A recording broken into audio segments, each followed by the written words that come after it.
Medley presiding. Please be seated.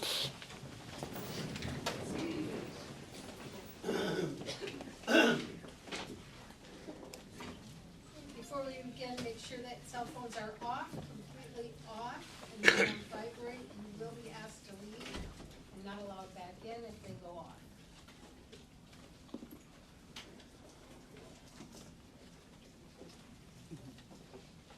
We do have a couple cases this morning that will be very emotional.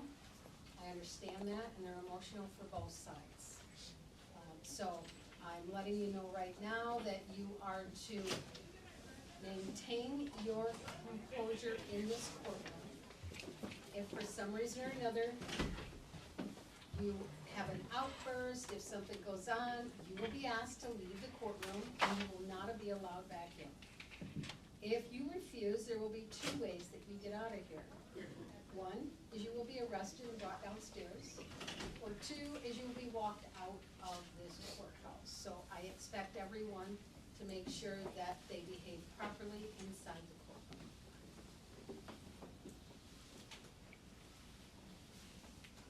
We are on the record with file 244758-FH. Could you state your name for the record, please? Deangelo Bolden Sims. Thank you. Good morning. Good morning. We are on the record, Ms. Norton. Would the attorneys please place their appearances on the record? Yes, Catherine Norton on behalf of the people, P71084. Rick Nolan on behalf of Mr. Sims, P39093. Thank you. Thank you. And Ms. Norton, have you had an opportunity to review the pre-sentence report? Yes, Your Honor, I do have two, I guess, proposed changes to the offense variables in this case. I did let Mr. Nolan know yesterday the two that I was going to be asking for the court to score. You want me to go through those now?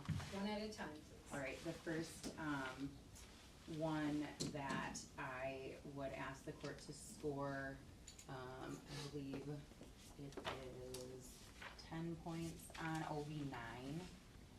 For 2 to 9 victims were placed in danger of injury or loss of life. In this case, obviously, the court had a chance to see all the evidence that came in at trial. There was a video, although the video was a little bit hard to see. The court was aware through the testimony and what we could ascertain from the video that there were several people out in the parking lot when this took place. In addition, it took place feet away from another home. There were cars that were parked out there. I believe there's testimony that Carlos's young granddaughter was actually just placed in a vehicle that was parked outside. So there were several people that were placed in danger when the shooting occurred. I know that it was purportedly targeted at Carlos. However, as the court's aware, any shooting in this small of a space with this many people can put all those people at risk of ricocheting bullets or things of that nature. So I'd ask the court to score 10 points on OV9. Mr. Nolan? Thank you, Your Honor. I just learned of this objection yesterday, Your Honor, so I didn't have a lot of time to research it, but the only shooting that I could find in the research of OV9 was where a person was shot outside the window of where a baby was sleeping. And it said the baby was not in danger because the shooting happened outside, and right there, it was one-on-one. And that's what we have in this case. And the testimony is, there were only 2 witnesses who were in close proximity. The other witnesses in the parking lot didn't even know there was a shooting because nobody testified to it. They couldn't find anybody that even saw the shooting, other than the 2, and they ducked for cover and ran. Now, he shot one at his feet and one into him from point blank range. There was nobody else in danger of getting shot. That was it. Then he left. That was the end of it. So I asked the court to not score that. And the probation department, I think, scored it appropriately. And I would just add oh, I'm sorry, I did find case law on this. I don't know if you want me to place it on the record. Okay. OV9 is number of victims.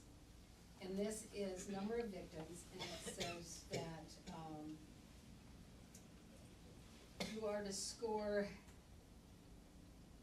victims who were placed in danger of physical injury or death.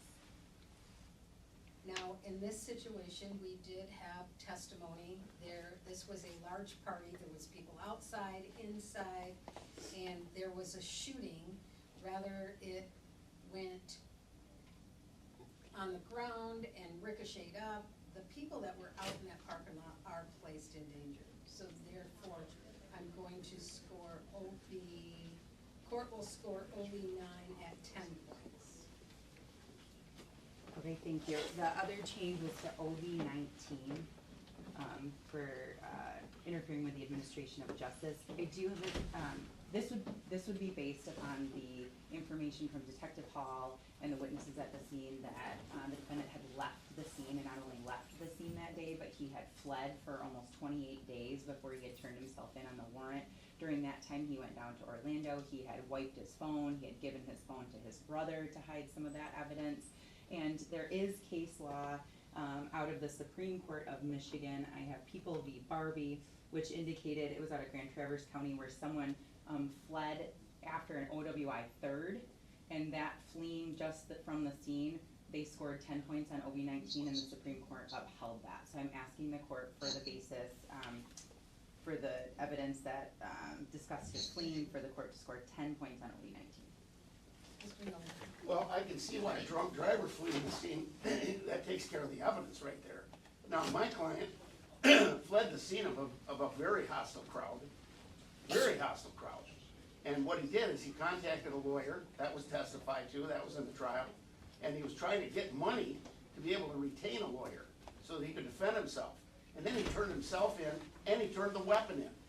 So I don't see where he did anything to hinder justice or interfere with justice. He was cooperative with the authorities once he was able to obtain a lawyer. And I think that's reasonable, and I think they scored that appropriately. Probation department. What we have in this case is he did take off after the incident, and there was a lot of people there. Did he take off because there was so many people there? He left with the gun, although later on he brought the gun back. He also, there was testimony that he also got rid of his phone and had it wiped and gave it to his brother. And for that reason, he turned the gun in, all that, but he also took that phone, had his brother, gave it to his brother, and had it wiped, so therefore, I'm going, the court will score OB 19 at 10 points. That's an added, is there any other, challenges to the guidelines? No. Mr. Nolan, are you gonna have any challenges other than the ones that you? Well, I'm in favor of what the guidelines were from the probation. I'm not challenging anything. I'm asking, but I'm saying, I just changed them, and I understand that you don't agree with that, but Right. I did change it. Right. Do you have any challenges before I add this up? No. You can't sit in the front row. That front row has to be empty, and the only one that can sit in that front row is either attorneys or, support staff or media. Otherwise, there's a chain on that. We don't want anybody in the front rows. Thank you.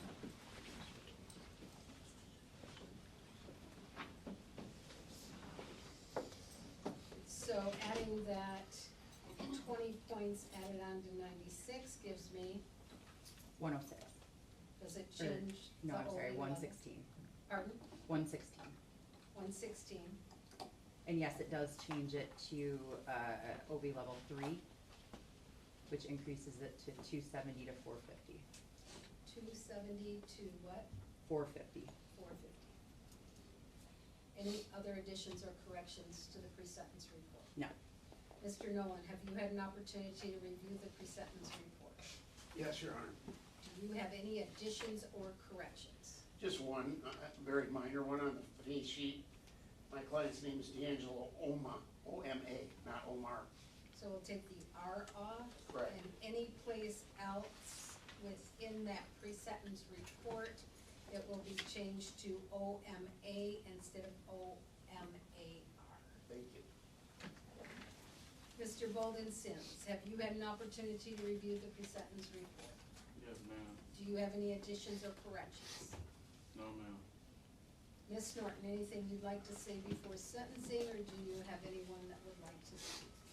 Carlos's mother and wife would like to speak. I'll have them go first, and then I'll have Alex do. Do you want them at the podium? At my Your desk. table. Okay. Yes. Joyce.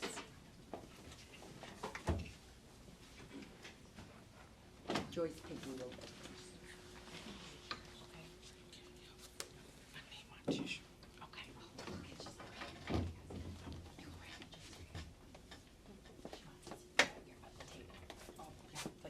You can stand at the table, or you can sit, whatever you would like. And could you state your name for the record, please? Joyce Piggee, Thank you.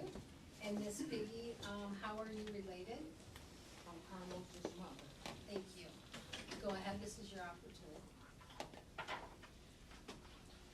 Oh, I just wanna say, feel my peace.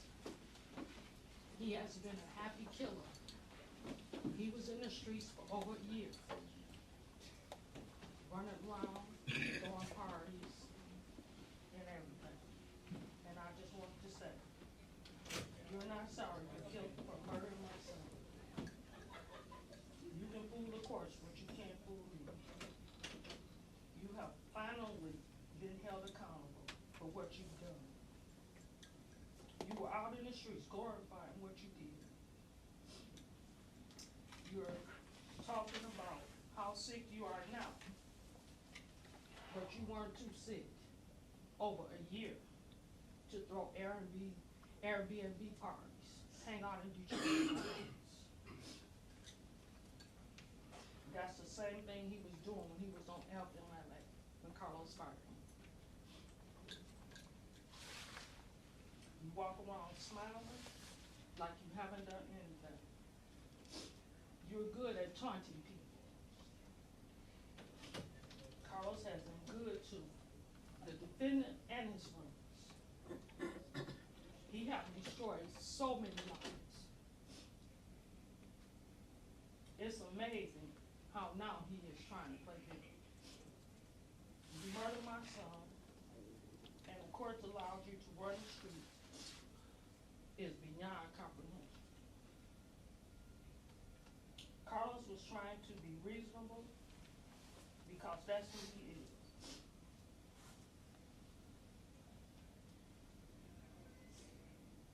We know that the defendant is the one that was being aggressive.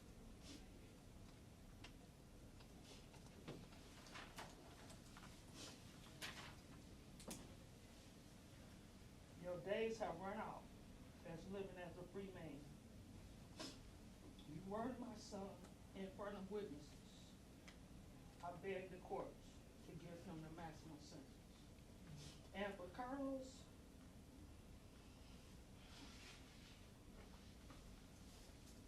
I thank you, Your Honor, for giving me this moment. And for Carlos, people may try to destroy your image, stain your character, but they can't take away Carlos' good deeds.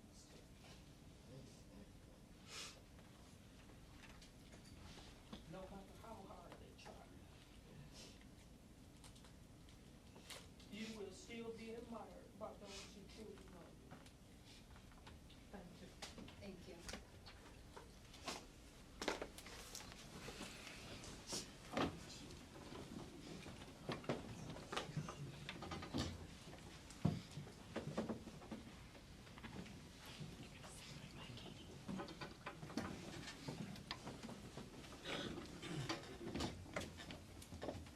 Good morning. Could you state your name for the record, please? Latina Piggee. I'm sorry, dear. Latina Piggee. Thank you. Go ahead. How are you related? Carlos, my husband. Thank you.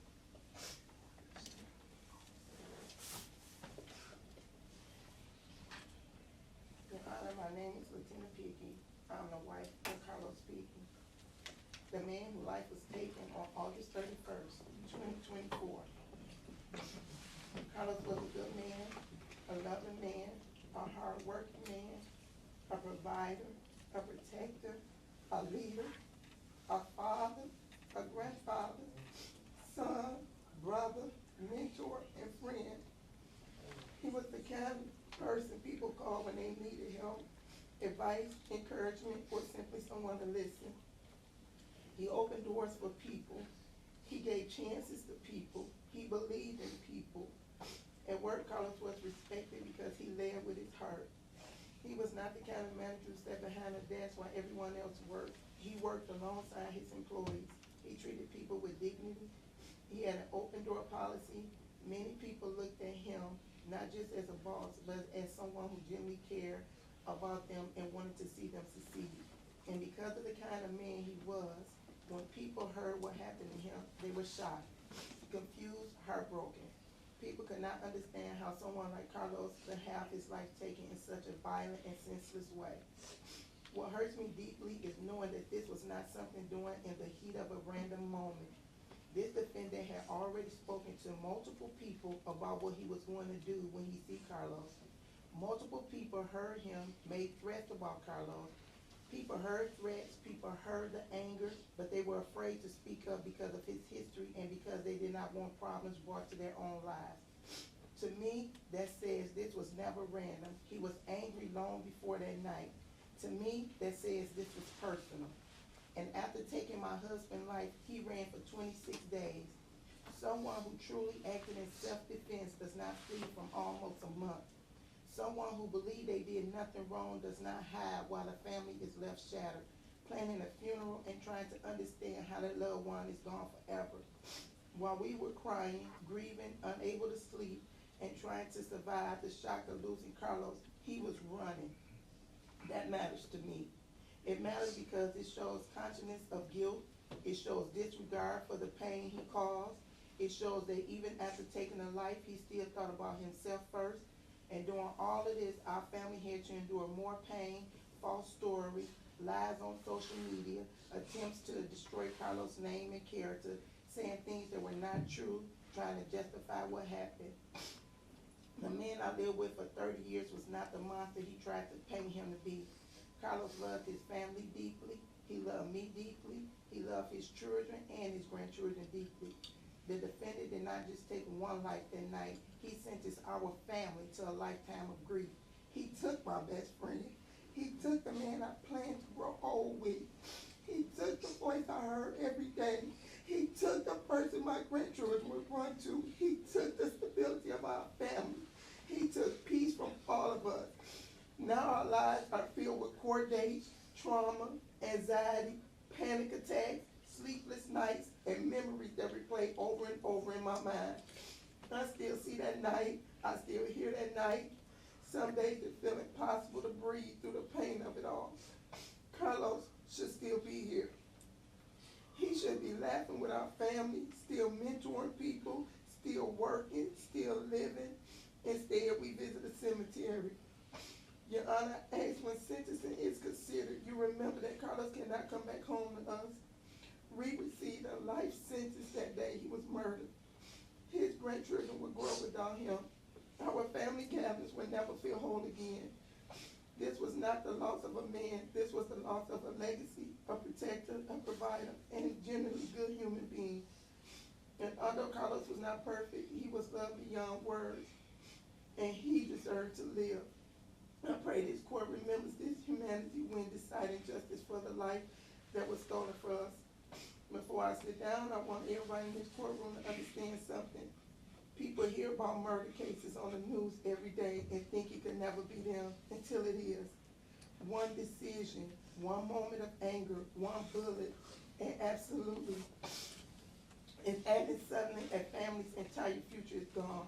That knock at the door, that phone call, that scream from somebody you love, that moment your whole body goes numb because your life just changed forever. I would not wish this pain on anybody, and that is why this matters. Because Carlos was just not a case number. He was a real person. He was loved. He mattered, and his life mattered. Now family has to live with this pain forever while he sits in a courtroom asking for mercy after showing none. So yes, I pray for healing. Yes, I pray for peace, but also I pray for justice, because what was done to Carlos was intentional, cruel, unnecessary, and life-changing for everybody who loved him. And I hope every person listening understands this. When you choose violence, you are not just risking one life, you are destroying generations of people connected to that life.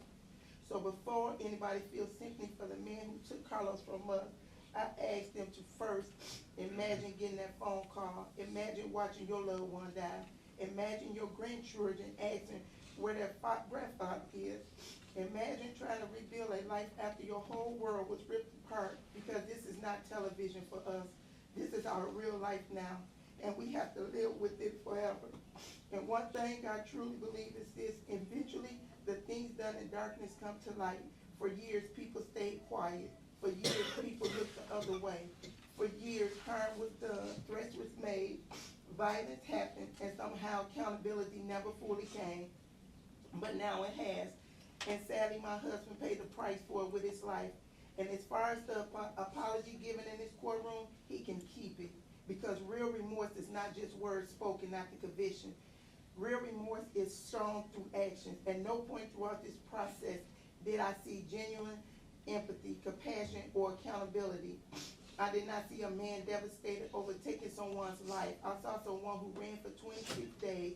I saw someone who continued living life while our family was destroyed. I saw someone who showed more concern for himself than for the life he took. Someone who truly acted in self-defense does not run and hide for nearly a month. Someone with real remorse does not sit around while jokes are being made using the victim's name, like ordering Skrill's pizza in Carlos' name after his death. Someone with genuine empathy does not move around in public like nothing happened while a family is trying to survive unbearable grief. So when I hear an apology now, after everything that has happened, it does not feel sincere to me. It feels rehearsed. It feels like words spoken, because this is the moment you are expected to say them. Because your action this entire time has spoken louder than any apology ever could. Your actions show no empathy. Your actions show no remorse. Your actions show no regard for the life you took or the family you destroyed. And that is something I cannot ignore. So when the court sentences you, I hope this is not only justice for Carlos, but justice for every person you have harmed, intimidated, traumatized, or hurt along the way. Because eventually your past catches up with you. Eventually your choices catches up to you. Eventually the damage you caused catches up to you. And now we are here because of yours.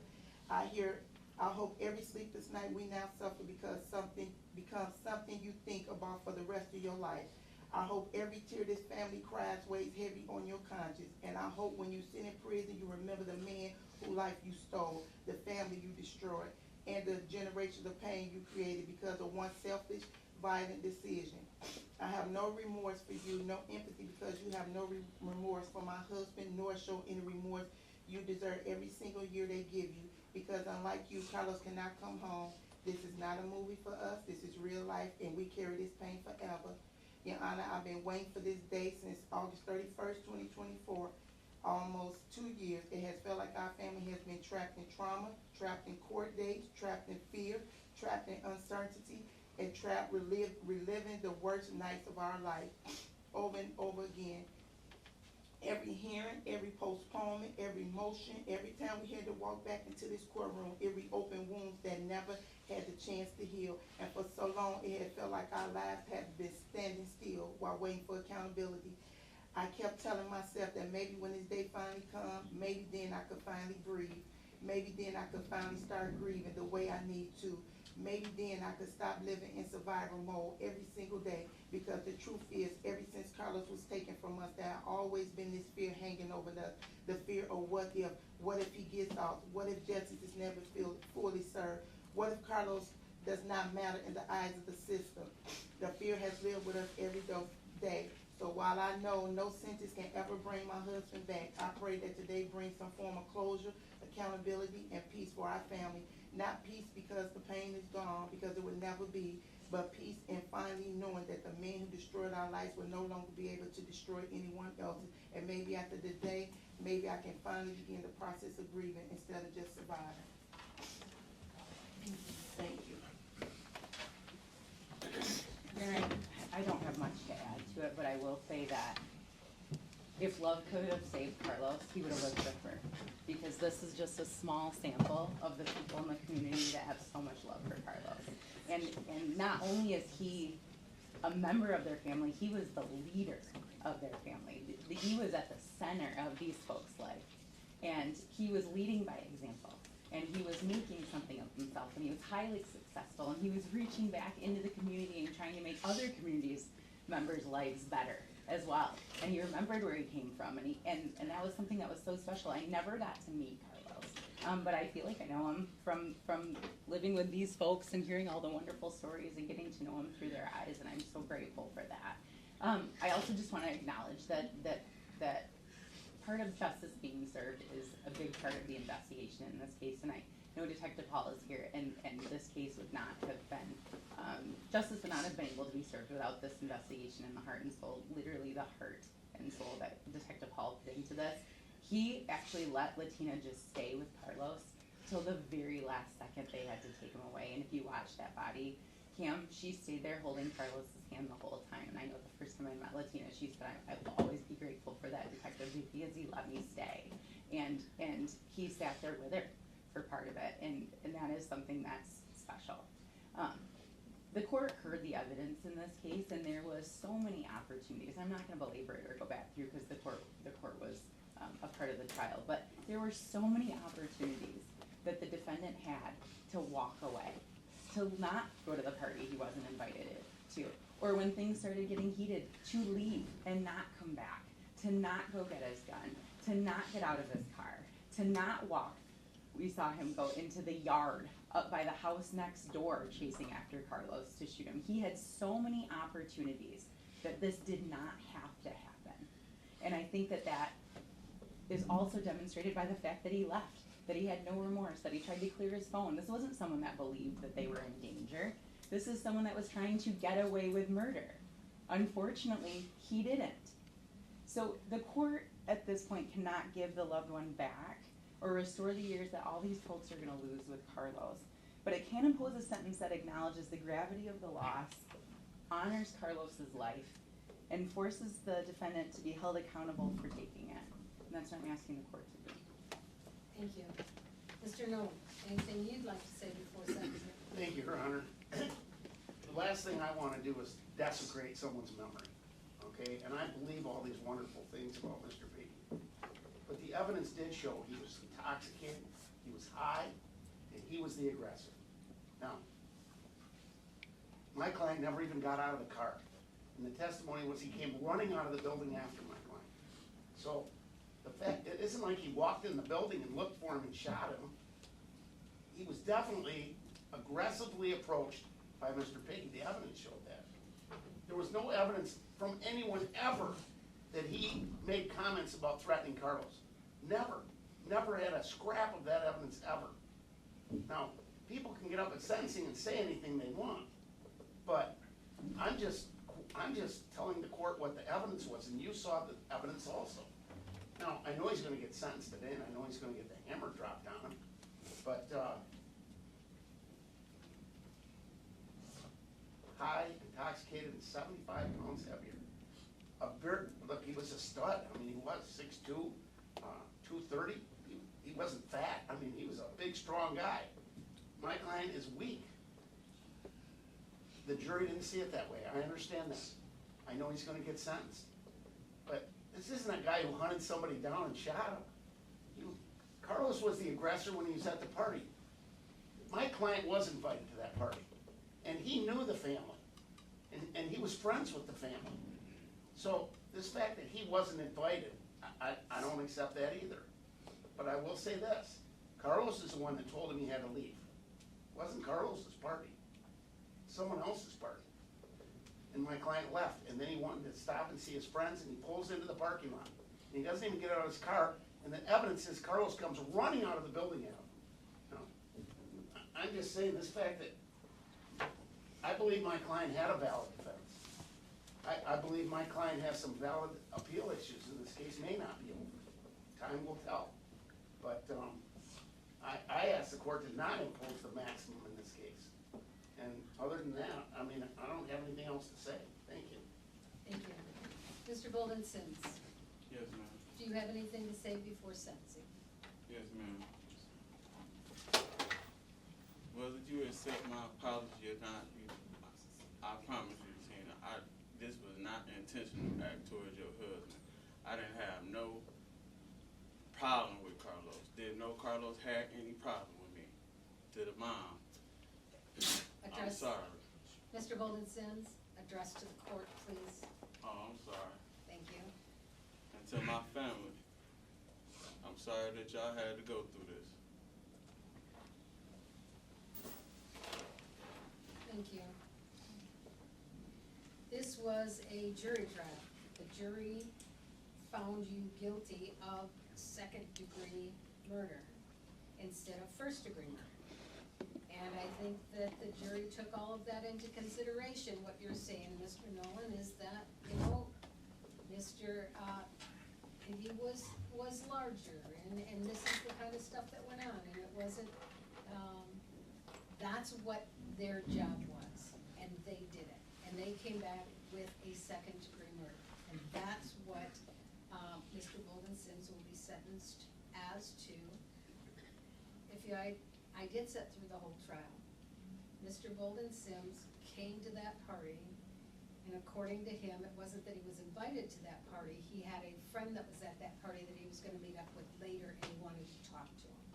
So they were gonna talk, and then we had this it was a conversation, then a conflict between, the victim and, Mr. Bolden Sims, where supposedly he had hit him in the forehead. And then he left. Mr. Bolden Sims was very upset about getting hit in the head with all these people there. He left.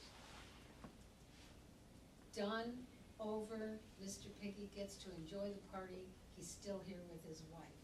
But Mr. Bolden Sims decided that that wasn't gonna be the end of it. Rather, you say he was there to, oh, I seen friends and I stopped, or he was upset. He came back to that party. He pulled into that parking spot. He had a gun. Recipe for disaster. Somebody was gonna get hurt that night. And that was the choice of Mr. Bolden Sims. Could have gotten that vehicle and just went away and called his friend, but he chose not to. His actions that night caused the death of a man that was a father, a grandfather, a husband, a son, a brother, an uncle. That can't be brought back by choices that Mr. Bolden Sims made.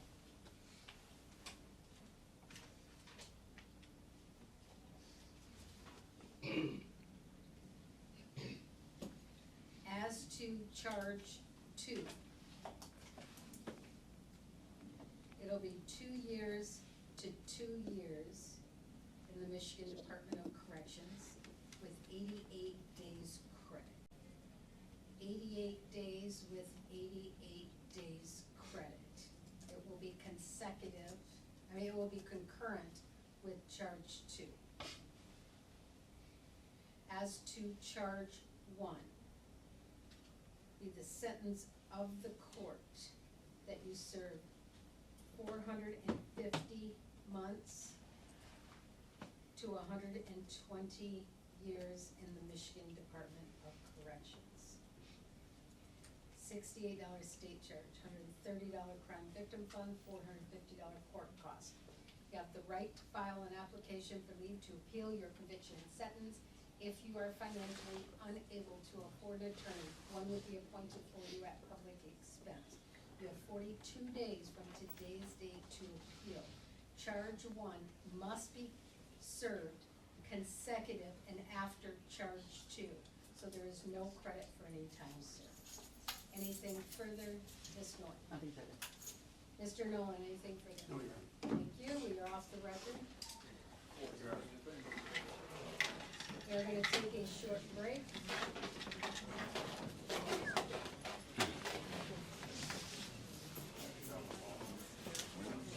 Judge, do I stand in mine too here? Got 3 of them waiting down the hall. Yeah, free way down the hall. You want me to go until you come back? I just, get them done if I can. Are they here? I believe so. Daryl? Come on up, Daryl.